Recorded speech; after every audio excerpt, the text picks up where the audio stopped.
Nabarsisi, nabarsisi, nabarsisi. Maqaa Abbaa, maqaa Ilmaa, maqaa Hafuura Qulqulluu, Waaqa tokkoo, Ameen. Hunda dursee Waaqni keenya arjummaa isaa baay'isee sagalee isaa kan akka dubbannuudhaaf, akka barannuudhaaf waan yeroo kana nuuf kenneef galanni ulfinni maqaa isaadhaaf haa ta'u. Bakkoota garaagaraa teessanii sagalee kana hordofaa kan jirtan kabajamtoonni maatii Waaqayyoo ummata kiristaanaa kan taatan hundumti keessan nagaa Waaqayyoo akkam jirtuu akkamiyyoo nageessanii galateeffamuun amala Waaqa keenyaa kan ta'e maqaan Waaqa keenyaa bahaa dhiyaa kaabaa kibba uumama isaa hundumaa 22 biratti kan kabajameedhaaf kan ulfaate nuuf haa ta'u.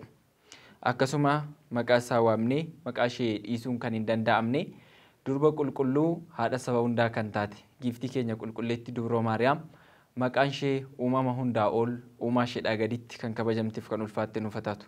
Yeroo hundumaa ba'uuf galuu keenya kan nu eegan ergamoota Waaqayyoo amantaa nuti ittiin jiraannu kanaa gara keenyatti kabajanii kan dabarsan qulqulloota abbootii qulqulloota raajota duuka bu'ootaaf wareegamtootaaf toltoota maqaan isaanii kan kabajameedhaaf kan ulfaate nuuf haa ta'u. Tolee eeyyama Waaqayyoo yoo ta'e sagalee Waaqayyoo waliin baranna. Waaqni keenya arjummaa isaa baay'isee an akkan isinitti dubbadhuudhaaf isin immoo akka sagalee kanarraa barattaniidhaaf Waaqayyo hunduma keenyaa nuuna qopheessu. Mata dureen barnoota keenyaa guyyaa har'aa keessatti nuti waliin ilaallu wangeela abbaan keenya qulqullaan Yohaannis barreesse wangeela isaa boqonnaa 20 lakkoofsa 19 irra mata duree jiru fudhannee waliin ilaallaa jechuudha. Innis maal jedhaa? Nagaan isiniif haa ta'u. Nagaan isiniif haa ta'u. Sagalee jabaa kana kan dubbate ilma dubroo Maariyaam kan ta'e Waaqa bara duraa kan ture alfaa darbee immoo kan jiraate oomeegaa kan ta'e Waaqa keenya fayyisaa keenya Iyyasuus Kiristoosidha jechuudha. Sagalee kana kan inni itti dubbates warroota gaddan, warroota yaadda'an, warroota dhiphuu garaa garaa keessa jiraniidhaaf sagalee kana dubbate jechuudha. Sagalee kana barreessee gara keenyatti kan dabarse, kan dhaga'eerraa beekee gara keenyatti kan dabarse qulqulluu Waaqayyoo kan ta'e abbaa mul'ataa kan ta'e wangeelota kan barreesse sagalee Waaqayyoodhaan dubbii waaqummaa qorachuudhaan gadi fageenyaan kan dubbate abbaa keenya qulqullaa Yohaannisidha jechuudha. Sagalee kanas gaafa dubbatu gooftaan keenya Iyyasuus Kiristoos duuka buutonni Kiristoos bakka isaan nagaa dhabanii turanitti, bakka isaan yaaddoo gurguddaa baay'eedhaan qabamanii jiranitti, bakka isaan rakkinoota garaa garaadhaan qabamanii otoo isaan gaddanii, otoo isaan yaadda'anii, balbala cufatanii otoo isaan gaddanii gidduu isaaniitti jiraatee nagaan isiniif haa ta'u jedhee nagaa kana lallabe jechuudha. Nagaan kun duuka buutota qofaadhaaf kan kenname miti jechuudha.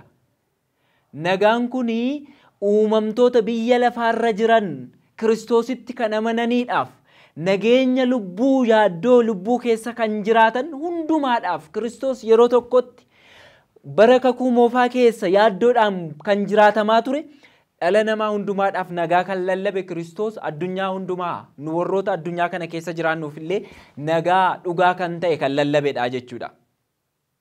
Kanaaf kaayyoon keenya kaayyoon kitaaba qulqulluu inni dhugaan inni sirrii kan ta'e nagaan kun si'a tokkotti Kiristoos addunyaadhaaf kan inni kennedha jechuudha. Sagalee kana dubbatee ka'ee Kiristoos otoo isaan balbala cufatanii, otoo isaan gaddan, otoo isaan yaadda'anii, otoo isaan nyaachisaan isaanii wanta isaan gidduudhaa fudhatameedhaaf otoo isaan ta'anii gaddanii gidduu isaaniitti argamee nagaa laateef jechuudha. Innis kana dubbatee kan dhiise miti. Ani gara abbaa kootti nan deemaa, gara bakka koottis nan deebi'aa, garuu nagaa koo isiniif nan kennaa jedhee itti dubbate jechuudha. Isaan nagaa kan ta'e kana nagaan ulfina guddaa akka inni qabu, nagaan kabaja guddaa akka inni qabu, nagaan fayyina kan namaaf laatu, nagaan qaama ofiif nagaadhaan akka eegu waan hin beekneedhaaf yaa gooftaa keenyaa eenyutti nu dhiistee deemtaa jedhanii itti dubbatanii turanii jechuudha. duuka buutonni Kiristoos. Kanaan dura geggeessaan keenya siidha ture. Kanaan dura barsiisaan keenya siidha ture. Kanaan dura gara hundumaatti kan nama geessu karaa hundumaatti barahaa guddaa keessa galaanota irra kan nu deemsisaa ture siidha. Amma immoo yaa gooftaa keenya nu dhiiftee garamitti deemtaree jedhanii gaaffii gaafatanii jechuudha. Kan nu nyaachisu siidha. Kan beela nu baasu siidha. Kan gaaffii nurratti ka'uudhaaf deebii nurraa deebisu siidha. Ammoo eessatti nu dhiistee deemta yaa gooftaa jedhanii itti dubbatanii jechuudha. Garuu Kiristoos maal jedheen? Ani nagaa koo isin keessa nan jiraachisaa. Ani nagaa koo isin gidduutti waan an dhiisee deemuudhaafi isinis nagaa koodhaan jiraattu jedhee isaanitti dubbatee jechuudha. Kanaaf nuti addunyaa keessa jiraannu kana keessatti kaayyoo guddaa godhannee kan nuti jiraachuudhaa qabnu nagaa barbaadutu nurra jiraataa jechuudha. Nagaa Kiristoos nuuf kennee deeme kun mana keenya keessaa ilmaaf abbaa gidduu ni jira. Nagaa Kiristoos nuuf kennee deeme kun maatii mana keessa jiru gidduu ni jira. Nagaa Kiristoos nuuf kennee deeme kun abbaa manaaf haadha manaa gidduu ni jira. Nagaa Kiristoos nuuf kenne kun biyya keenya keessa ni jira. Nagaa Kiristoos nuuf kenne kun walitti qabama moototaa gidduu ni jira. Nagaa Kiristoos nuuf kenne kun mana amantaa keenya keessa ni jira. Of ilaaluutu nurra jiraata saboota Waaqayyo. Kiristoos nagaa isaa nuuf laateera. Kiristoos mana qulqullummaa isaa keessatti hafuura qulqulluudhaan nagaa isaa nuuf buusee deemeera. Warroota bara 5,500 dura boolla Si'ool keessatti gubachaa turaniidhaaf seera Waaqayyoo cabsuudhaan nagaa dhabanii turanii jechuudha. Har'as mana Waaqayyoo irraa gaafa kaannu, dubbii sagalee Waaqayyoo irraa gaafa kaannu, jecha abbootaa irraa gaafa kaannu, sagalee Kiristoos irraa gaafa kaannu, wanta nagaa biyya lafaa qabaanneedhaaf wanta gaarummaadhaan jiraanne nutti fakkaachuu danda'a. Nagaa Kiristoos nuuf kenne garuu nagaa bilisummaadha, nagaa walabummaadha, nagaa gabrummaa jalaa nu baasuu danda'uudha jechuudha. Nagaa Kiristoos nuuf laate. Nagaa akkasumadhaan biyyi lafaa nuuf laattee biyyi lafaa nurraa fudhattu kana miti jechuudha. Kanaaf Kiristoos nagaa isaa laateera. Innis maaliin? Baroota hedduudhaaf raajonni dhabanii kan turan, baroota hedduudhaaf raajonni hawwaa kan turan, baroota hedduudhaaf abbootiin garaagaraa qabsoo gurguddaa baay'ee keessa daddarbaa kan turan, inni kun Kiristoosiidhaan samiirraa biyya lafaarraa Qaraaniyoo irratti dhiigasaa dhangalaase, dhiigasaa sanaan warroota Si'ool keessa turan hundumaadhaaf nagaan isiniif haa ta'u jedhee nagaa lallabeef jechuudha. Yeroo jalqabaadhaaf Addaam kadhannaadhaaf ka'aa jedhee gaafa inni dubbatu, Kiristoos immoo warroonni humna dhabanii turan, warroonni gabrummaa jala turan, warroonni bittaa seexanaa jalatti bitamanii turan maal jedhanii? Maaloo yaa gooftaa keenya yeroon kee yoo geessetti ta'e dhiifama nuuf taasisii jedhanii ol ka'anii waaqa isaanii galateeffatu ture. Kiristoos isaan gidduu dhaabbate nagaan isiniif haa ta'u jedhee nagaa lallabe jechuudha. Kanaaf hunduma keenyaadhaaf fayyisaan dhugaan Waaqni jabaan, Waaqni aangoo hundumaa qabu sa'aatii kamitti nagaa keenya ni barbaada jechuudha. Nagaa kan nuti argachuu dandeenyu akkamittiin nagaa kana nuuf kennamuu danda'a kan jedhamuudhaafi abbaan keenya qulqullaan Phaawulos ergaasaa gara Filiiphoositti ergee akkana jedhee dubbateera jechuudha.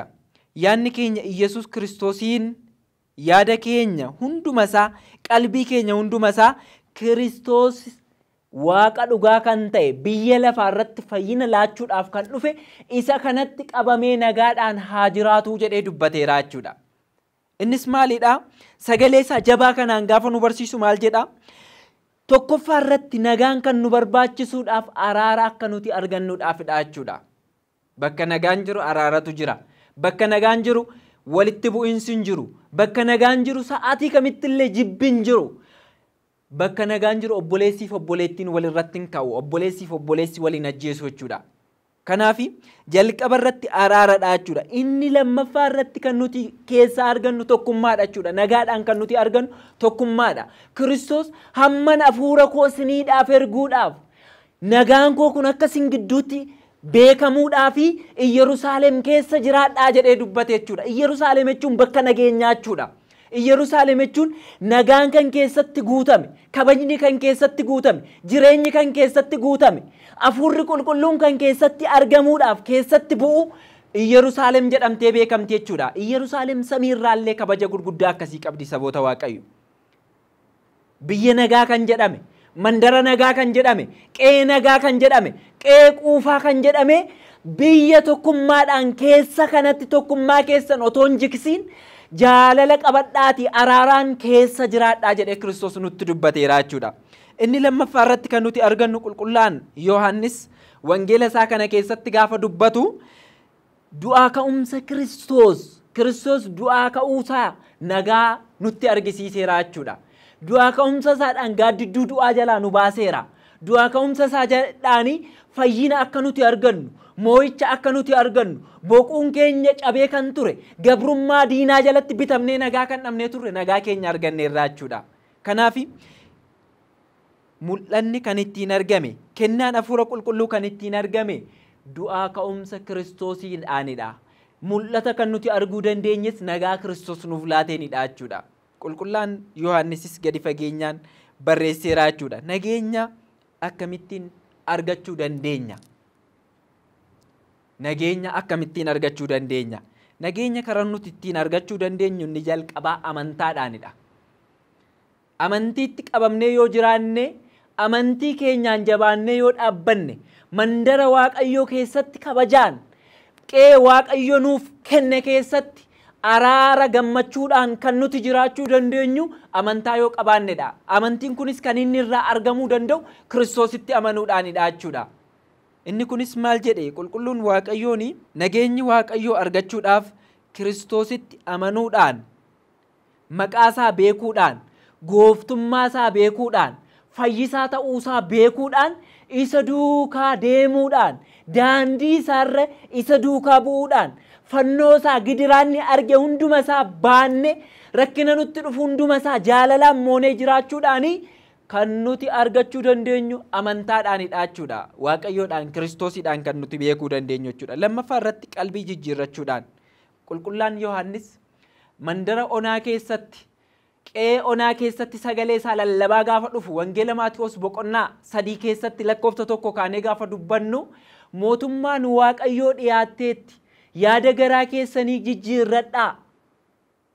Inni tulluu ta'ee gada buufamu, Waaqayyoodhaaf habitamu, Waaqayyoon hin dhufaatii hundumti keessan laphee keessan nagaadhaan cuubamuudhaan qalbii keessan jijjiirrachuudhaan Waaqa duukaa bu'aa jedhee dubbateera jechuudha. Kan gadi bu'ee jiru ol kaafamu, kan tulluu ta'ee jiru gad of qabummaadhaan gada jedhu, innichi sirriin taanes gara sirriitti haa dhufuu jedheetudha qulqullaan Yohaannis barsiiseera jechuudha.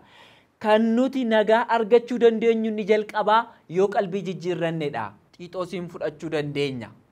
Qaraanioo irratti otoo gidirfamaa jiru, otoo rakkachaa jiru, yaa gooftaa ko mootummaa keetti na yaadadhu jedhee qalbii isaa yaada qulqulluudhaan Waaqa isaatti wanta qalbii jijjiirrateedhaa fi har'a ati anaa wajjin nagaatti gammachuudhaan gannata keessanii jiraatta jedhee gooftaan keenya Yesuus Kiristoositti dubbateera jechuudha.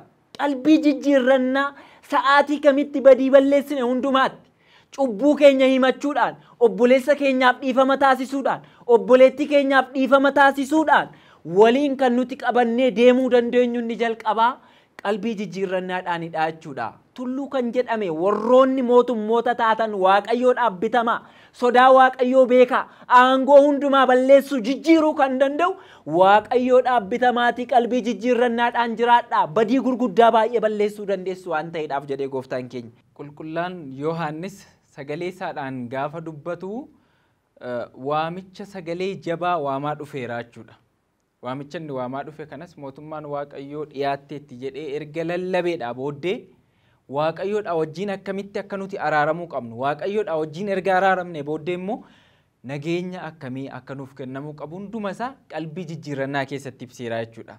Lallabanni lallabaa dhufee ture san sagalee isaa jabaadhaan, sagalee dhugaadhaan, raajummaa isaa dhugaa ta'e karaa Waaqayyoodhaaf qopheessaa, daandii Waaqayyoodhaaf qopheessaa, hammina kan yaadu hamminarraa deebi'uudhaan, jibba kan yaadu jibbarraa deebi'uudhaan, hunduma isaa kallattii jirru hunduma irratti Waaqa keenya qabannee akka nuti deemuu dandeenyu qalbii jijjiirrannaa nu barsiiseera jechuudha. Inni itti aanee jiru maalidha? Qurbaana qulqullaa'aa fudhachuudhaan nagaa argachuu dandeenya jechuudha. Maaliif nageenya akkamittiin argachuu akka dandeenyu inni guddaan inni ulfaataan fooniif dhiiga Kiristoos kan inni qaraanioo irratti nuuf dhangalaase, kan inni itti gabrummaa jala turre nagaa dhabnee turre hunduma isaa ittiin ofitti nu araarse, abbaa isaadhaa wajjin hafuura qulqulluudhaa wajjin si'a tokkitti dhiyeessee addunyaadhaaf kan inni akka araaramaa jiraachuu dandeenyu kan inni taasise fooniif dhiiga isaa fudhachuudhaanidha jechuudha. Fooniif dhiigni Kiristoosidhaa wajjin tokko nu taasisa. Kiristoos nagaa kan laatudha. Kiristoos jireenya kan laatudha. Kiristoos waa hundumaa keessatti karaa hundumaa kan nu argisiisu nagaa, hangafa nagaa kan ta'e, hangafa jireenya nagaa kan ta'e, bara hundumaa duras nagaa kan ta'e, jibbi kan isa keessa hin jiraanne, hari'achuun kan isa keessa hin jiraanne, waaqa dhugaa, waaqa gammachuu, waaqa nagaa kan ta'e fooniif dhiiga isaa gaafa fudhannu waa'ee nagaa yaadannaa jechuudha. Waa'ee nagaa beeknaa jechuudha. Waa'ee nagaadhaa wajjin akka jiraannu nu taasisaa jechuudha. Kanaaf Kiristoosiidhaan beekuudhaaf inni jalqabaan fooniif dhiiga isaa fudhachuudhaaf. Foon koo dhiiga koo kan nyaate kan dhugee jireenya bara baraa qabaa jedhee dubbateera jechuudha. Nagaa bara baraa qabaa jedhee dubbateera. Nagummaa isaas kan inni ittiin ibse qaraaniyoo irratti otoo ari'atamu, otoo reebamu, otoo dhiitamu, otoo dhiigu, otoo isaa waraananii waraansuu sana hunduma isaa dhiifama taasisee foonsaa addunyaadhaaf aarsaa taasisee dhiyeesse. Aarsaa dhugaa kana kan taasises ofiisaadhaa fudhatee jechuudha. Gaafa fooniif dhiiga Kiristoosiin fudhannu nagummaa keenya sirreeffanne, qalbii jijjiirrannaa keenya sirreeffanne, amantaa keenya dhugaa ta'uusaa beeksifanne jechuudha. Amantaa keenya kanas fooniif dhiiga isaa kana fudhachuudhaan kan nuti ittiin xumura itti taasifnu immoo kadhannaadhaanidha jechuudha. Inni itti aanee jiru nagaa kan nuti argachuu dandeenyu, nagaa kan nuti ittiin fidachuu dandeenyu, nagaa dhabnee turre kan nuti ittiin argachuu dandeenyu kadhannaadhaanidha jechuudha. Abbaan keenya Addaamis Si'ool keessa dhaabbatee Waaqayyoodhaan kadhate, kadhannaadhaaf ol ka'aa jedhee kadhannaa, waa'ee kadhannaa dubbate jechuudha. Nutis waa'ee kadhannaa kan nuti beekuu dandeenyu, waa'ee nagaa kan nuti beekuu dandeenyu kadhannaadhaanidha. Gooftaan keenya Yesuus Kiristoosis qorumsatti akka hin galleef kadhadhaa jedhe. Kara nagaadhaan qorumsi dhufu hamaadha. Kara nagaadhaan qorumsi dhufu badii baatee dhufa. Kara badaadhaan, kara nageenyi boora'uudhaan nagaan badiisni dhufu lubbuu keenya balleessuu danda'a. Amantaa keenya nu jijjiirsisuu danda'a. Daandii amantaarraa nu kaachisuu danda'a. Isa kana keessaa ba'uudhaaf, isa kana keessaa baanee dhaabbachuudhaaf immoo nuti kan nu barbaachisu kadhannaadhaanidha jechuudha. Qorumsa jalaa ba'uudhaaf, dogongorsa siixanaa jalaa ba'uudhaaf, dogongorsa raajota sobdootaa jalaa ba'uudhaaf kan nuti ittiin dhaabbachuu qabnu kadhannaadhaanidha jechuudha. Maaliif dogogorsitoonni gara addunyaatti ni gadhiifamu. Addunyaa hundumaa booressuudhaaf yeeyyoonni gogaa hoolaa uffatanii gara keessanitti ni dhufu. Nagaa mana amantaa keessaa, nagaa mana kiristaanaa keessaa booressuu wanta danda'aniidhaaf, Kiristoos irraa adda isin baasuu wanta danda'aniidhaaf isin jabaadhaatii dhaabbadhaa. Kiristoos ofiisaatii ofitti nu araarseera waan ta'eedhaaf isa kadhannaa isaadhaan dhaabbadhaa jiraadhaa jedhee gooftaan keenya Yesuus Kiristoos sagalee isaa jabaa kan ta'eedhaan nutti dubbataa jechuudha. Kanaaf kadhannaan nu barbaachisaa jechuudha. Waaqayyoon kadhachuu kan nuti qabnu kadhannaan Waaqayyoodhaa wajjin hariiroo cimaa akka nuti qabaannuudhaaf, Waaqayyoo wajjin akka nuti dhaabbannuudhaaf kan karaa nutti argisiisudha jechuudha. Karaa dhugaa kan nutti argisiisudha. Yeroo na kadhattan akkana jedhaan kadhadhaa jedhee gooftaan keenyas waa hunduma isaa nagaa akka nuti qabaachuu dandeenyu, obboleessa keenya wajjin akka nuti nagaa qabaachuu dandeenyu, Waaqayyo waaqa dhugaa ta'uusaa beeknee akka nuti ittiin dhaabbachuu dandeenyu kan nutti dubbate Kiristoosidha jechuudha. Kanaaf Kiristoosiidhaan kan nuti ittiin arguu dandeenyu tokkoffaa inni xumuraa nagaa kan nuti ittiin beekuu dandeenyu kadhannaadhaanidha jechuudha. Itti aansuudhaanii akkamitti nageenya keenya eeguu dandeenya? Nagaa keenya akkamittiin eeggachuu dandeenya? Kan jedhudha jechuudha. Inni tokkoffaan nagaa kan nuti ittiin eeguu dandeenyu kitaaba qulqulluu dubbisuudhaanidha. Kitaaba qulqulluu keessa nagaatu jira. Kitaaba qulqulluu keessa Waaqayyoodhaan beekuutu jira. Kitaaba qulqulluu keessa kan nuti ittiin dhaabbachuu dandeenyu qalbii jijjiirrannaa beekuutu jira. Dhiifama obboleessa keenyaaf gochuutu keessa jira. Waa hunduma isaadhaan guutamnee akka nuti guutuu taanee dhaabbachuu dandeenyu kan nu taasisu kitaaba qulqulluudha jechuudha. Yeroo hundumaa hiriyaa keenya taasifachuu kan nuti dandeenyu. Yeroo hundumaa amantii keenya amantaa dhugaa ta'uusaa kan nuti ittiin beekuu dandeenyu kitaaba qulqulluu dubbisuudhaanidha jechuudha. Inni lammaffaan tajaajila irratti hirmaachuudhaan. Maal kan nuti beekuu dandeenyu? Nageenya keenya eeggachuu kan nuti dandeenyu tajaajila irratti hirmaachuudhaan. Wawwaannaa yeroo hundumaa gara Waaqayyoo irratti, sagalee Waaqayyoo beekuu irratti, sagalee Waaqayyoo lallabuu irratti, daandii nagaa argisiisuu irratti ifa addunyaa taanee dhaabbachuudhaaf lallabni kan nutti kenname dirree lallabaa irratti waa'ee nagaa lallabuudhaan Waaqayyoof namoota walitti araarsuudhaaf kan kennamne Waaqayyoodhaaf nama walitti fiduudhaaf kan kennamne hundumti keenya iyyuu daandii tajaajila Waaqayyoo uummatatti argisiisu karaa dhugaa uummatatti argisiisuudhaan tajaajila irratti hirmaachuudhaanidha jechuudha. Inni itti aansee jiru maalidha? Mana kiristaanaa keessatti hirmaannaa gahaa gochuu.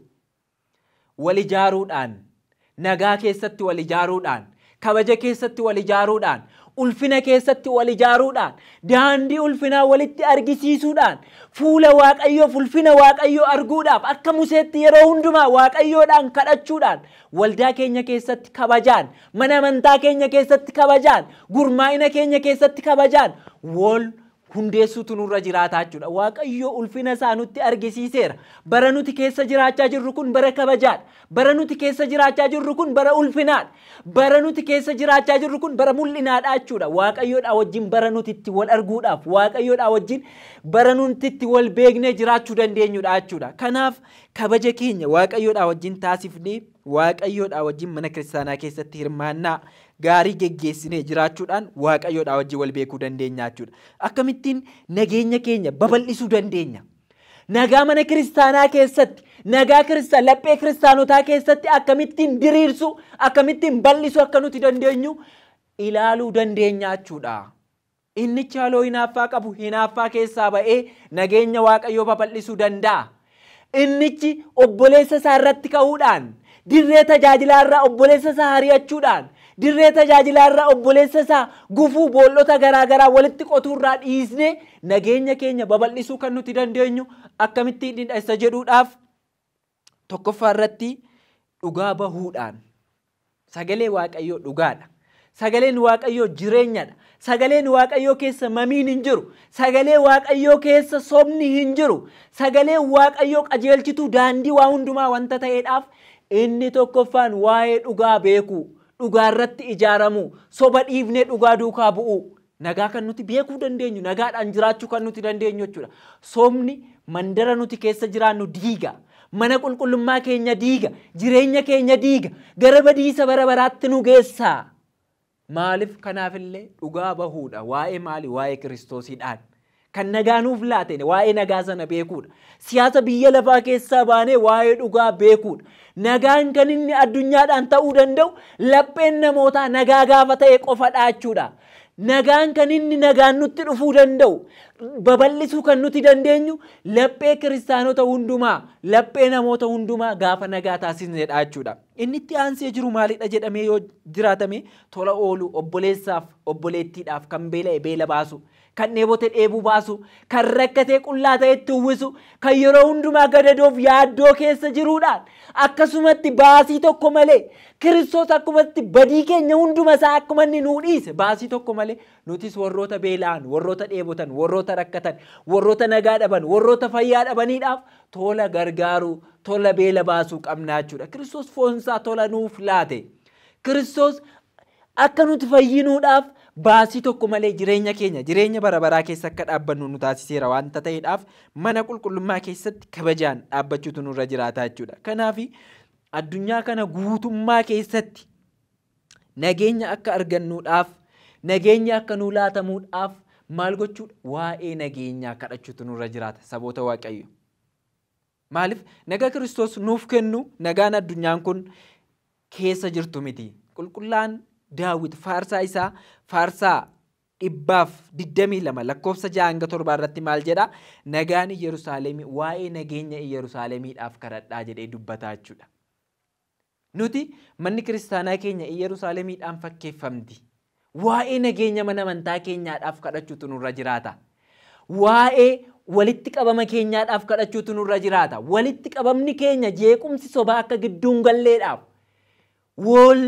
walinaafuun, walirratti ka'uun, wal ari'achuun, nagaa wal dhowwuun akka nu gidduutti hin taaneedhaaf waa'ee nageenya mana kiristaanaa keenyaaf kadhachuu akka qabnu manni qulqullummaa keenya nu barsiisti jechuudha. Kanaaf qulqulloonni abbootiin sagalee isaanii ol kaasanii waa'ee nagaa kan isaan lallaban, waa'ee nagaa kan isaan kadhatan, waa'ee nagaa kan isaan barsiisan biyya nuti keessa jiraannu hundumaa keessatti nagaa hawwaa turani. Abbaan keenya Phaawulos waa'ee nagaa lallabeera. Abbootiin hundumtiyyuu waa'ee nagaa barsiisaniiru. Eenyurraa baranii? Kiristoos irraa baranii jechuudha. Kanaaf nutis yeroo hundumaa baanee gallu, deemnee kaanu, teenyee kaanu waa'ee nagaa haasa'uu qabna. Waa'ee wal ari'achuu, waa'ee wal balleessuu, waa'ee wal irratti ka'u, waa'ee lubbuu walii baasu, waa'ee hiriyaawoo ofii irratti ka'u, waan hunduma isaa lafa keenye akkamittiin nagaa argachuu dandeenya? Akkamitti manni kiristaanaa keenya nagaa keessatti dhaabbatte Kiristoos nagaa inni duuka buutotaaf laate? Nagaa isaan dhabanii turan, yaaddoo isaan keessatti kufanii turan, Ayuudonni yoom nu ajjeesu jedhanii kan isaan yaadda'aa turan hunduma isaadhaaf nagaa Kiristoos laate san argachuudhaaf nutillee tokkummaa keenya keessatti waa'ee nagaa kadhachuutu nurra jiraata jechuudha. Gaafa kana maali? Nagaan nuuf laatamaa jechuudha. Waaqayyos nagaan isiniif haa ta'u jedha. Addunyaan nagaa dhabnee jirru, addunyaa nagaan keessatti hir'atee jiru kana keessatti, biyya keenya biyya nagaa keessatti hir'atee jiru kana keessatti Waaqayyo gooftaan keenya Yesuus Kiristoos nagaa isaa nu gidduutti baay'isee mana isaa bara baraa biyya nagaa kan jedhamte Yerusaalem bara baraa keessatti akka walitti nu qabu eeyyama isaa nuuf haa ta'u. Warroota wal jibbine, warroota jaalalli nu gidduudhaa hanqate, Kiristoosiin nan beeka jechaa obboleessa isaa kan jibbu, Kiristoosiin nan beeka jechaa nageenya biyya isaatii kan jibbu, Kiristoosiin nan beeka jechaa nageenya addunyaa kan jibbu, inni kun Kiristoosiin hin beeku jechuudha. Maaliif? Jaalala kan jedhame Kiristoosidha jechuudha. Hamma jaalalan qabaannetti Kiristoos nu keessa jira jechuu hin dandeenyu. Hamma nagaan qabaannetti nageenyi Kiristoos biyya kana keessa ni jira jechuu hin dandeenyu. Hamma manni keenya nagaan qabnetti, jaalala hamma nuti hin qabnetti waa'ee jaalalaas waa'ee nagaas lallabuun lallaba gatii hin qabne lallabuudha jechuudha. Kanaaf nuti kan nuti irratti xiyyeeffachuu qabnu waa'ee nagaadha. Nagaa keessa jaalalatu jira. Nagaa keessa nagaan bahanii galuutu jira. Nagaa keessa wal yaaddoon hin jiru. Nagaa keessa yeroo hundumaa maaltu hin jiru? Wal hinaaffaan hin jiru. Maaliif? Obboleessi obboleessaaf nagaa yaada. Achi keessatti jaalallis wanta jiruudhaaf, waa'ee jaalalaa sana qofa wanta dubbannuudhaaf, waa'ee nagaa Kiristoos wanta lallabnuudhaaf yeroo hundumaa maaltu jira? Mana keenya keessa nagaatu baay'atee jira jechuudha. Kanaaf hundumti keenya inni lallabnullee waa'ee nagaa beekuutu nurra jiraata. Inni biyya bulchinullee waa'ee nagaa beekuutu nurra jiraata. Inni mana kiristaanaa qulqulleettii kanaaf mataa taa'ee jirus waa'ee nageenya kiristaanota isaa yaaduutu irra jiraata. Waa'ee wal qooddaa, waa'ee wal hinaaffaa, waa'ee wal irratti ka'uu dhiisne waa'ee nagaa beekne mana qulqullummaa keenya laphee kiristaanotaa mana qulqullummaa bara baraa kan taate ishee darbuu hin dandeenye kana keessatti nagaa bulchine waa'ee nagaa bara baraa lallabuutu nurra jiraata jechuudha. Kanaaf hundumti keenya iyyuu jaalalli kee akka samii irratti ta'e biyya lafaa irratti haa ta'u, nagaan kees biyya lafaa irratti haa ta'u jennee akkuma kadhannu sana waa'ee jaalalaa beekuutu nurra jiraata. Samii irra kan jiru biyya lafaa irratti akka baay'atuudhaaf. Maaliif? Nagaa keessa obboleessi obboleessa hin hinaaf, obboleessi obboleessa irratti hin qabu, wal ajjeesuun hin jiru jechuudha. Qulqullaan Phaawulos ergaa isaa gara warra Qorontositti erge boqonnaa 13 keessatti barreesseera jechuudha. Isa jalqabaa keessatti nagaan hin hinaafu, nagaan hin jibbu, jaalalli hin jibbu, jaalalli hin hinaafu, jaalalli obboleessa isaa irratti haaloo hinaaffaan qabatu. Jaalalli yeroo hundumaayyuu akka inni isaa ol ta'u barbaada. Hiriyaansaa kabaja waa hundumaadhaan akka inni isa caalu barbaada malee saatii kamittiyyuu isaa gadi akka ta'u hin barbaadu jechuudha. Kanaaf waa'ee nagaa, waa'ee kabaja, waa'ee nageenya keenyaa beekne mana isaa keessa gammachuuf jaalalaan akka dhaabbannu Waaqayyo hunda keenya nu haa taasisu. Nageenya isaatti qabamnee biyya keenyaafis nagaa yaanne, mana qulqullummaa keenyaafis nagaa yaanne, hanga bara baraatti immoo biyya nagaa Yerusaalemiin nama galu Waaqayyo hunda keenya nu haa taasisu. Kan nu barsiisee, kan nutti dheekkamee maqaan Waaqa keenyaa kan kabajameef kan ulfaate nuuf haa ta'u. Wasibaati ለእግዚአብሔር galanni Waaqayyoodhaaf haa ta'u. Nabarsisi, nabarsisi, nabarsisi.